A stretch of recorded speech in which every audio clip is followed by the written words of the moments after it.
You are listening to Fantha tracks. Because of the following special program, Wonder Woman and the Incredible Hulk will not be presented this evening.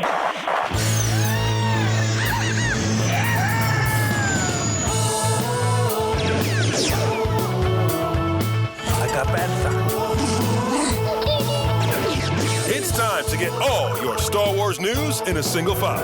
That doesn't sound too hard. This is Making Tracks. This is the way. Here are your hosts, Mark Newbold and Mark Mulcaster. I know these people. They are brutal. Does this look Jedi to you? That's not how the Force works. They'll never see it coming.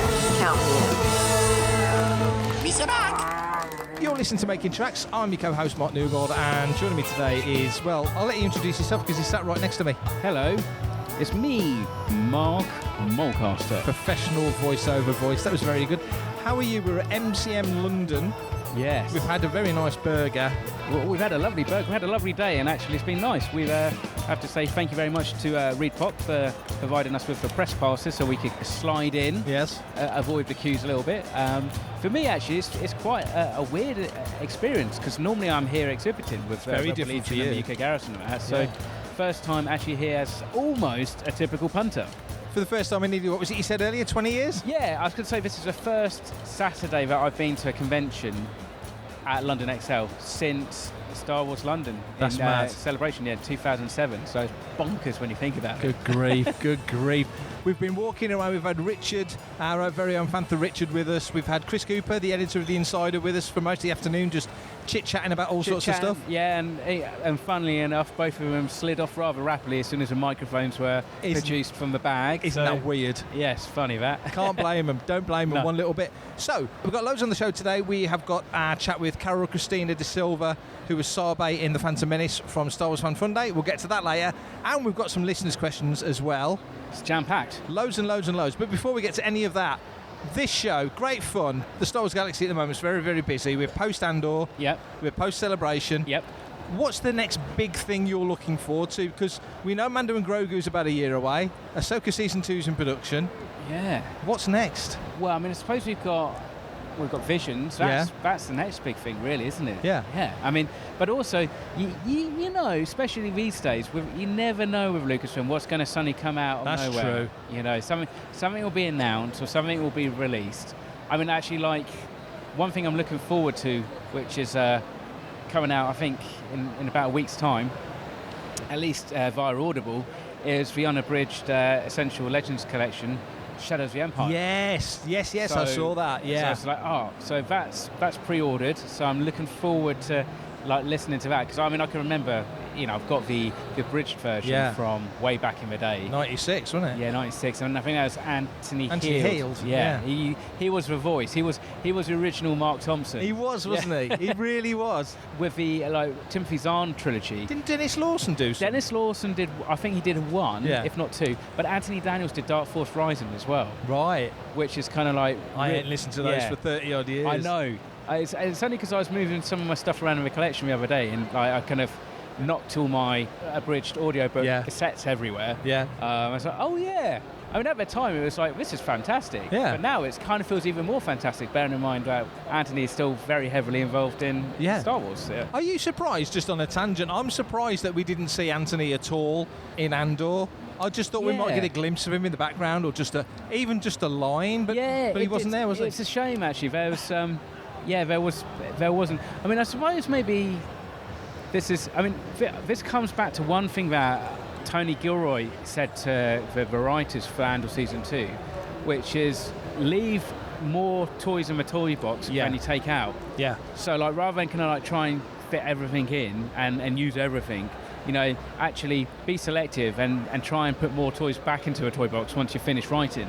Which That's I think is a an great way of interesting looking point, at it. isn't it? Yeah. One thing about Andor Season 2, at the end of it, is even though it parks us at certain places for Rogue One and finishes off certain characters, we come out the back end of Andor Season 1 going, what happens to Clea, what happens to Vel, what happens to Bix and the baby, what happens to Wilman? You know, there's actually... That's a great way of putting it. Yeah, I think at the moment everybody would be keen to see a follow-up. helmed by Tony Gilroy. Totally. Tony's committed the last decade of his life to Star Wars, so therefore, wants to move on to other stuff. Yeah. But these are now characters that can be used in something, and it would be interesting, especially to see how maybe these characters get resurfaced in, like maybe in the Mandoverse or something like that.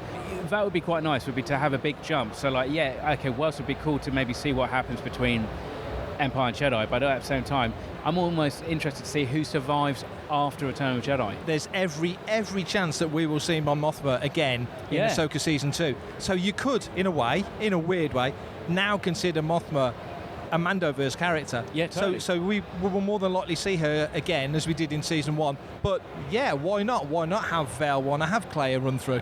You want to be judicious as to how you use them, but there's no reason to have a cameo from Vel and she's head of New Republic intelligence or something like that. That would make kind of sense at some level. Of course. I think that, not necessarily Bix, but Andor's child. I think if you were to just suddenly plonk a grown-up Andor, whatever, I don't know, that may detract a little bit, and I think I'd want to know more about the character before we kind of see them in, say, like Mandoverse. But following up with some of his other characters, I'll be well up for that. Definitely. I think you're right. I think it's how they do. If they're going to do it, it's how they do it. Because when they introduced the history of Poe Dameron, for example, and you met his mom, you met Shara, and you met the father, and those characters, and then in the comics, it was almost like.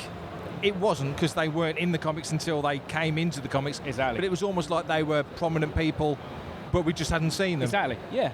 I mean, and I suppose kind of coming back to that first thing we said about putting C-3PO and R2 in there. The problem is when you put C-3PO and R2 in there, you look at Rogue One they just about get away with it. It's quite a nice uplifting moment. You've got Bail leaving to go and speak to Leia. And those two characters, especially in the tone of Andor, were kind of stick out like a sore thumb a little bit, which is kind of a shame. You kind of think maybe there must be a way to kind of fit them in somewhere, because they would be around. But then at the same time, R2's recharging, 3PO's in an oil bath. So we haven't seen him in an oil bath for nearly 50 years. Exactly. We are here at Blackburn Rovers Football Club. It's half time now. Everyone's having a pie and a pasty and looks very, very happy. How are you enjoying the weekend so far? Oh, very good, thank you. Especially yesterday. Yeah. Oh, we had a fantastic dinner. Yes. With so much going on. You were very busy. You were helping out with the auction. You were everywhere last night. I was helping with the auction. So trying the helmet. Yes. Was great fun. I'm amazed you never just ran off with a helmet. You look really happy with that helmet.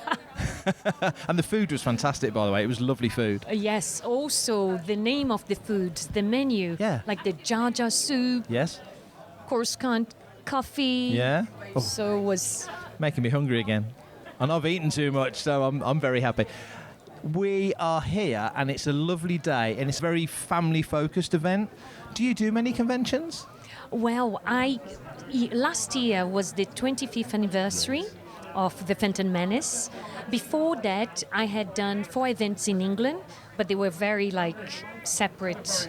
One in Birmingham, one in Milton Keynes, and I think was with the same people. So in England, I've only done those, and then I haven't done events for a long time. Yeah. And with the 25th anniversary, I did one last year in France, and was so beautiful, was such family orientated, and I loved it, and got really well with so many people there, and they invited me to go back to France to different events. Brilliant. And then I was like, oh, I can start coming and doing more events. This is so much fun. And so here, it's like the first event that I do on the 4th of May. Really? Yes. It's the best day to do a Star Wars event there. I know. And so it's the first time here. And again, it's like I love the size. Yeah. I love the crowd. Yeah. And so many people that are involved. Yeah. It's a lovely family event. We come here every year, from all over, and we always have a lovely time at this show. Oh, have you been coming to these events since the beginning? 10 or 11 years now. Okay. So, and it's one of the shows, and there's lots of shows, May the 4th, so lots of shows on May the 4th, and we tend to always come to this one because the guys that run it, Paul and Neil, are so friendly and helpful, always great guests. You know, so it's a good show. It's a good show. Oh, I'm very happy to be a guest here. 25 years since the film came out last year, so 26 years now. 28 years, I guess, since you filmed it. Yes, because it was filmed in 1997. Yeah, that must blow your mind. Yeah. That it's so long ago. It's crazy. I can't believe that it's that long ago. What are your recollections of filming it? Because it was such a big deal for Star Wars fans, but not just Star Wars fans. It was a huge deal for cinema globally. Everyone was talking about it, and you were part of it. Oh, it was. I remember friends when they heard, "What, you are in Star Wars? They're doing new Star Wars." Everyone was so excited. Yeah. And when you got the role, and it's an important role as well, one of the handmaidens and a very key part of that whole Naboo scenario with Amidala and everything else. When you were part of the team with the other ladies that you were in there with, was there a little? Were you like team handmaiden? Were you kind of all together in that? How did that work? Well, mostly was Natalie, myself, Yeah. and Liz. Yeah. So the three of us, we were there every day. Yeah. And then the other handmaidens would come, like Sofia Coppola. Yeah, yeah. She came for a couple of times. Keira Knightley. Yeah. She was only 12, so she came with a chaperone. Yeah. So she came as well for some key events Yeah. where we have the swapping and. So mostly it was we were three together filming most days, and Yeah. then other times we'll get the whole team together, and it was always very exciting. And George Lucas, obviously, the guy that created Star Wars, and he's your director. Yeah. So that must have been really special. Amazing. Interesting guy to work for? Oh, so flowy, and he always like so down to earth, and I thought it was incredible. Yeah. And when the film came out, it made so much money. It was such a massive hit. And a lot of fans loved it. Some people didn't, but a lot of fans loved it. But it's the one film, we say this a lot on Fantha Tracks on our site, Phantom Menace is the one film I think that has matured over the years better than any other film. And it's always relevant within Star Wars and always important. There's always something to look back to. How has your relationship been with the film over the years? Have you felt the same? Yes, and Mark, it's very interesting that you say that, because after the film came out, it was like the way I saw it wasn't well received, because they were so used to the other Star Wars and they were thinking would be something similar. Yeah. And was totally different. And also when we were filming and we were there and the actors would ask George Lucas, "Oh, this seems a bit very young, and he said, "Yes, but this is for the young Star Wars generation. Yeah. It's for the Star Wars fans. They already have their film. That's right. They already have their film. They had it. But this one is for the younger generation." And he's visionary, and he planned that. But of course, when he came, the fans of the old ones, they were like, "Oh, this is a bit too young. I'm not sure about it." So for a few years, it was in this category of being like, I remember so many people saying, "Oh, you were in the bad one." And I was like, No. "What do you mean?" Yes. "Oh, you were in Star Wars. Oh, you were in the bad one." And I was like, But time, it's such an amazing thing, because the children and the teenagers that grew up with it at the time, now they're older, and now they have their voice and they're speaking out about how important it was for them. Yes. Like, there was a time I was doing some interview. I created something called The Magic of Human Beings during lockdown, which I was interviewing artists, illustrators, to share the beauty of what they do. Yeah. To bring some joy. Yeah. Because we're all like so concentrated in what was being locked down and all that. Yeah.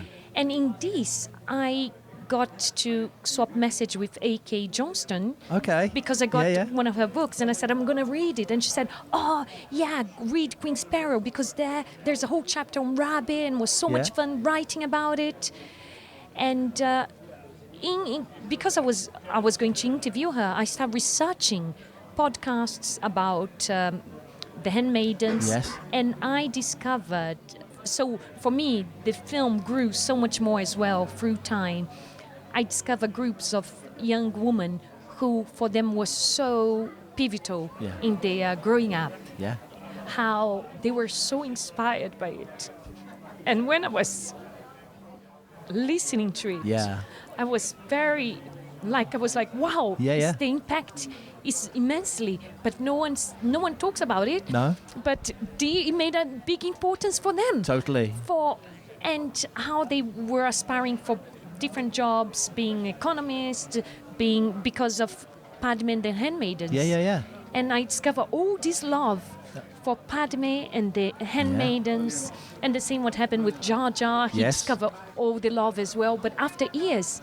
So it's such an interesting with how through time, then suddenly you discover all this love, and then last year when I went to the convention, that's why I said I'm gonna go more, because I started talking to this woman, and it was just so beautiful.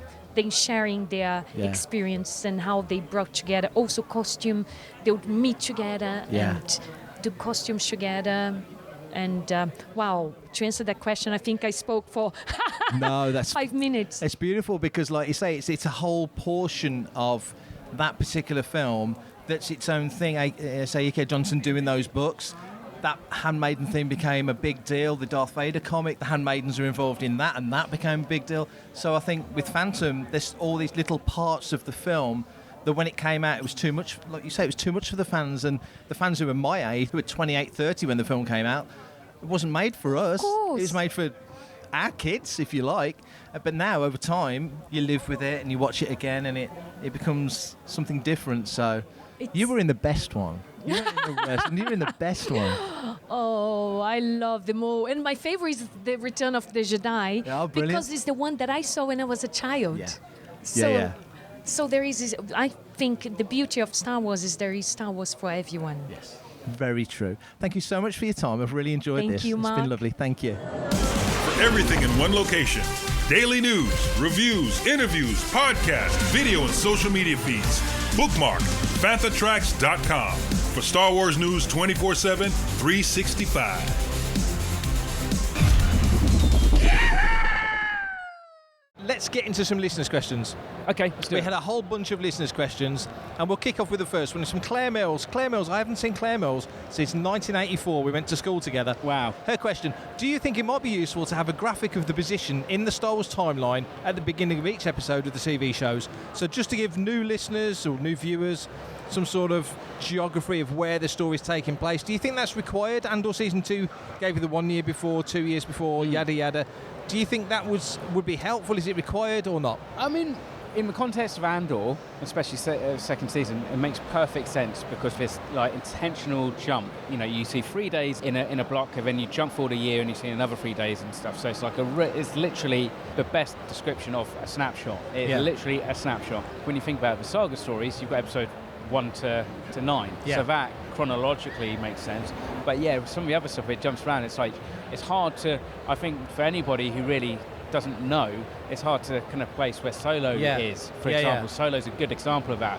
We know it's after Revenge of the Sith, and it's some time before A New Hope. But to the casual viewer, they might not even really pick that up, you know. So yeah, I mean, I think what would be also helpful would be if you could sort all your Star Wars content into chronological order on Disney Plus. Yeah, I love that. Maybe you could literally do it on such a granular level that you could start to reorder like the Clone Wars episodes if you wanted to.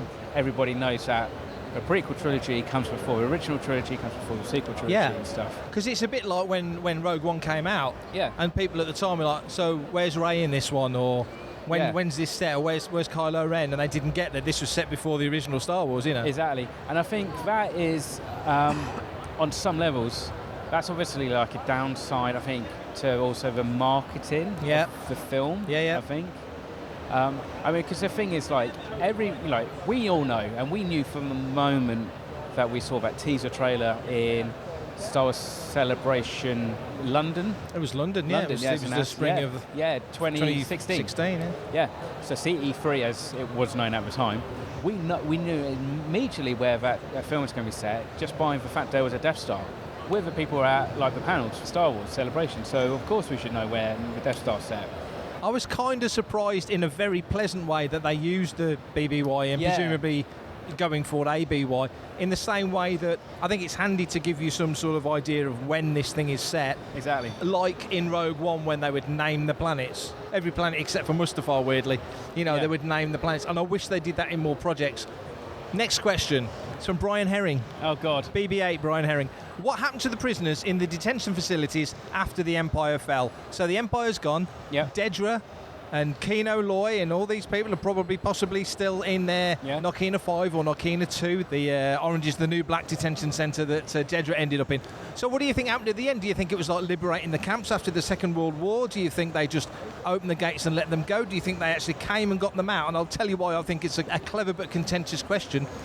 We know some of the people that were in those camps were there because they shouldn't have been. Yeah. But by the same token, there's some people. There's murderers and rapists and con men and all sorts of nasty people in Narkina as well. Yeah. We only view it as being oppressed by the Empire. Yeah. But there's probably a lot of people in there who should have been in there. Exactly. I mean, do we know why Melchi was in there? We do not. No, not that I'm aware of. No, exactly. So I mean, he could have just knocked a shore trooper's helmet off and ran away, but got caught. Or he could have, could be in there for like sexual assault, something like that. We have no idea. So I suppose it would be a case of who knows about those prisons. That's a good point. Especially if it's like a penal prison and you're making stuff and you're making it for like a super weapon that isn't a super weapon.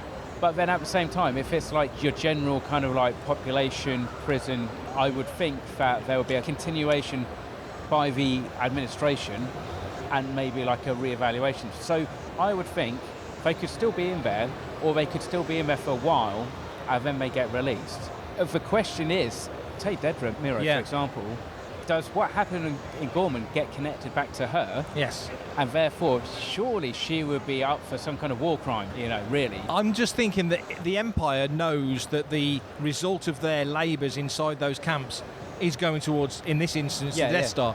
And presumably where Dedra ends up, you've got to think that maybe her efforts are going towards the second Death Star. Yeah. So from the Empire's point of view, they wouldn't want those camps known about because they would immediately think that the terrorists, the rebels, would see that as a potential target and blow them to bits, thus wiping out a load of labour, also a load of criminals. But, so would, like you say, would that even be publicly known? I could see it in my mind's eye that for the administrative guards, they would probably be aware of like what's going on in that galaxy. Oh yeah. So like the second Death Star gets blown up, Coruscant gets overthrown, and you would think that news would trickle down. And at that point, I would imagine a lot of those guys would be like, "Screw this, I'm out of here." Yep. But again, what do they know? Yeah. So whispers and. Does Miro survive?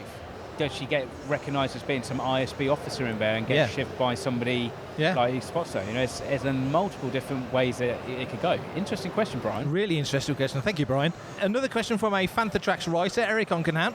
Do you think the Empire should have taken a different strategy towards defeating the rebellion instead of building another Death Star? If so, what should they have done? So do you think there was another option other than building another Death Star? When you think about it, the tactic that they get wrong is that they underestimated the rebellion, and they probably needed a bigger battle fleet there. Than that, because I think because the Death Star's kind of like that's kind of your MacGuffin, isn't it? You dangle that, and then you make it so it's the information is available. And I still believe that the Bothan spies, as clever as they were, and they got it, and many of them died.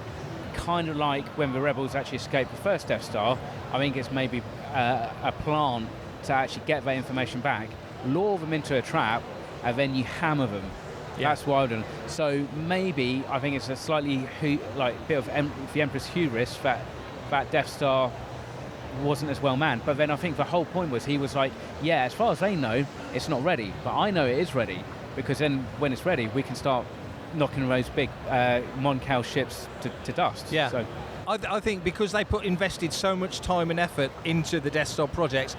I mean, obviously, clearly before Attack of the Clones, because the Geonosians designed the Death Star, and Bevel Lemelisk and all those guys, all the way through to where we see the first Death Star built. We kind of know that the second Death Star must be in construction. There's only 3 years between the two films. In parallel, or at least, and it's it's like twice as big.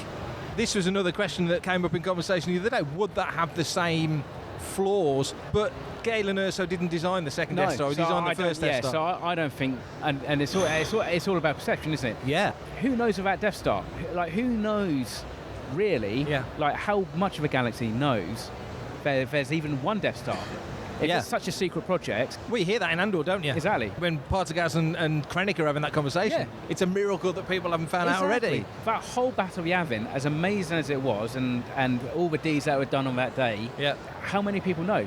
Or is it then becomes like on the onus of a rebellion to put that out and say, hey, look, the Empire destroyed Alderaan. Whilst we destroyed the Death Star, we can't let another Death Star happen. You've got to stand up and rise. So I can see that the rebellion uses their propaganda, but then if there's no Death Star, it's a kind of a they said, he said kind of thing, isn't it? Yeah, and it's also a situation that the First Order finds itself in, because when you think of Force Awakens, they lose Starkiller Base, and a matter of very few short weeks later, they lose the Supremacy, which was their great big monster Star Destroyer. Yeah. So they lose their two big capabilities. Obviously, by Rise of Skywalker a year later, you've got the Final Order, the Exegol and Sith Eternal and all the fleet that is there. Hey man, it's me, Kevin Smith, a Star Wars fan, Fantha Tracks fan. Anthony James Ward, thank you, Anthony. In the spirit of Andor, which non-main character from any past saga movie could sustain their own TV show? So, non-main character, background character from any past saga movie who could sustain their own show? Because I think we've determined, just talking today, there's 3 or 4 from Andor that could easily do it. And I'm going to throw this to Mr. Newbold first. Okay, happily, I would say definitely Wedge Antilles leading a Rogue Squadron series. That's the most obvious. Can't believe they've not done it yet so far. Background character. Yeah, so that's the thing, because, like, define a background character. It's tricky in the Is that OT. a non-speaking part? I think you are looking at a Wedge level. I mean, come on. Here's a contentious question for you then. We know, and you costume the guy. Yeah. Boba Fett. How prominent is Boba Fett really in the OT? Oh, he's not. He's not. He's set dressing. So you know we've had a Boba Fett series, so that's a bad example. Are there any of the other bounty hunters you could put a show on? You could probably put a show on Bosk. Bosk, maybe. Maybe. Dengar. Dengar, maybe. I mean, to be fair, all of those bounty hunters on that Star Destroyer bridge, they get the same level of prominence, except for Boba Fett, who gets a couple of lines. Yeah. So you could do that, or you could do a collective bounty hunters show. Yeah. Why not? I mean, it worked for Marvel. Exactly. Stepping forward to Return of the Jedi, you could probably do something with Maydeen. You could obviously do something with Akbar. I would love to. And they've done something with Mothma. Yeah, exactly. Yeah. I would love to actually have a more of a Mission Impossible type style thing with Maydeen. Yeah. Well, he was ex-Imperial, wasn't he? Yeah, exactly. He defected, didn't he? Yeah, precisely. So I'd like to see something like that. That would be quite fun. Covert ops, from a rebellion side, like pure insurgency, really kind of make it so, like, the big question is actually, like, are we doing good by doing what we're doing? Yeah. Or are we basically just killing people just to kind of, like, prove a point? And that could really follow on thematically from Andor, couldn't it? Yeah, exactly. Other than that, maybe DJ from Last Jedi. Oh, DJ, good grief, my goodness. I was going to say Lobot. Let's leave the last word to Dave Tree. Is the worst title ever given to a Star Wars film, and why is it The Mandalorian and Grogu? There hasn't really been a decent Star Wars film title. I mean, Rise of Skywalker's all right. It's kind of like in keeping with the rest of it. But since then, having to put Star Wars story onto everything, Solo or Andor, it's like it is kind of getting a bit samey now. I think they need to rethink some of these titles. It's always a bit on the nose, but it doesn't really say anything. I mean, maybe that's how it needs to be to appeal to the wider audience when not many people know that. I mean, if they called it Din Djarin and Grogu, that probably hasn't scored quite as well with the audience tests, has it? For me, I would have just called it The Mandalorian. Yeah, just call it The Mandalorian.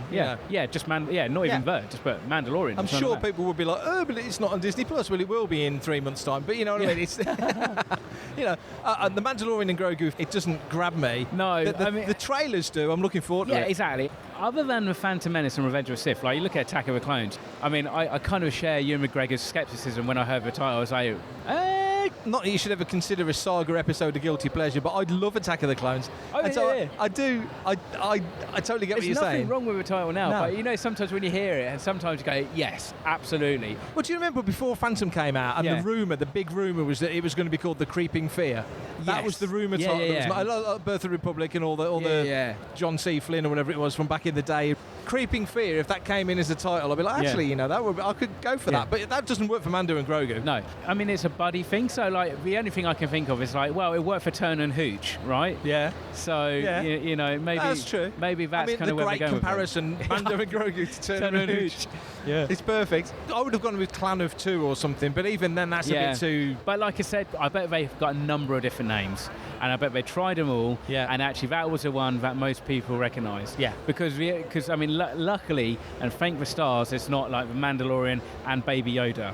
Otherwise, I think we could all They would have literally loved that, leave though. right now. They would have loved that. They would have loved that. Well, somebody would have loved it. I don't know if everybody would have. Brand recognition. Exactly. Well, thank you everyone for the questions. They've been thought-provoking as always.